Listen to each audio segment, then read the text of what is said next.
Šogad paliek 20 gadi, kopš es sāku nodarboties ar homeopātiju.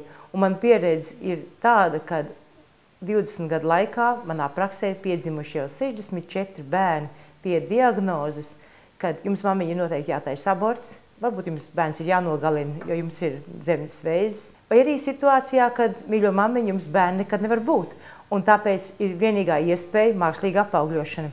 Sievietes manā praksē griežās, kad ir veikts 4, 6 un pat vienai pacientei 8 reizes mākslīga apaugļošana. Bet katrā ziņā es gribētu sievietes aicināt nepielaist kļūdas jau sākumā, jo lielākā problēma, ko šobrīd arī būtībā ginekologi veicina, jau jaunām meitenēm, ja ir pumps uz sejas, hormonu tabletes, negribat bērnu, hormonu tabletes. Es gribētu aicināt jaunus un vecus cilvēkus vispirms padomāt, kā saglabāt veselību un kā domāt labas domas.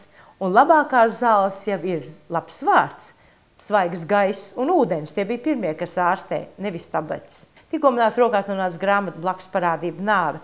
Un tādi šermuļi pāriet pār kauliem, domājot, cik ārprātīgi daudz arī bērni tiek zāļot.